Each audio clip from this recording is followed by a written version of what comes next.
Good morning. Okay, chapter 30. This way, Yana said, pulling them behind a rock sculpture. The camp was now alive and swarming, throngs of men starting to swell together like boils of a plague. I'll go first, Yana said. I'll lead them towards the main palace. Then you two go the other way. You'd best get your lady friends and leave right away. Get out of the city of bright moonlight as fast as you can. It won't take long for the Emperor to find out you're here now. You're going to lead them away, Pinmi gasped. Yana, you can't. Don't worry about me, Yana said. Once they find out there were strangers here, they won't suspect me at all. I just have to get someplace to change clothes. But, Pinmi stuttered. She looked at Yashan, who was strangely quiet, but just remember, no one crosses the western side of the walkway, Yana instructed. No matter what you do, stay on this side. Do not cross the walkway. A bellow from the camp howled towards them, and they looked at one another. Take care of yourselves out there, Yana said, her crooked smile returning. Her eyes met Pinmi's, and suddenly Pinmi found they were friends. Make sure you put me in a story someday. And she was off.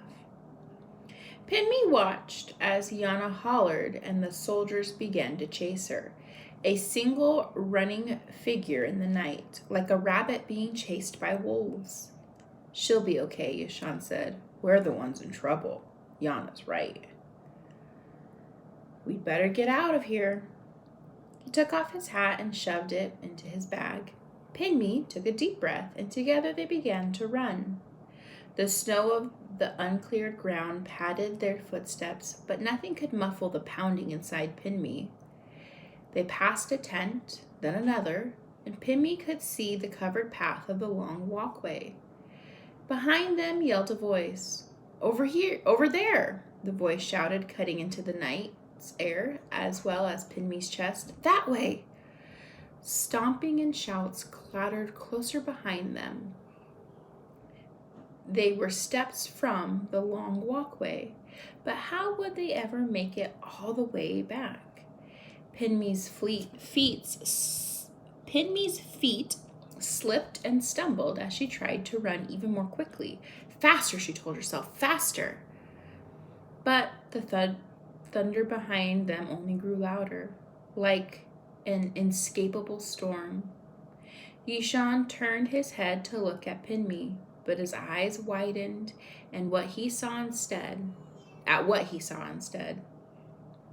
The soldiers were right there. They were like a pack of mad dogs, their torches flickering like demonic eyes and their swords glittering like sharp teeth. Children, one of the soldiers spat out with disgust. Come here, you brats! He leaped, and his hand clawed the cold wind behind them. Annoyed, he snarled at the group of men behind him. Echoed his growls like hungry beasts. He lunged again, grabbing the sleeve of Pinmi's coat. She pulled with all her strength, but he only laughed. You're not getting away, the soldier said in a tone that would have been mocking if it weren't so vicious. He began to drag her to him. Pinmi screamed. Then she felt Yashan pull her. He jerked her from the soldier with such force it threw her to the ground. When she looked up, breathless, Yashan was standing like a mountain between her and the crowd of soldiers. Yashan, she screeched as she scrambled up.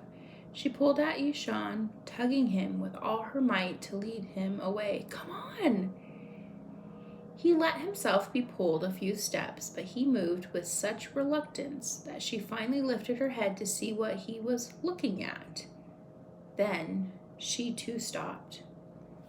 The soldiers weren't following them. They stood all in a row, alongside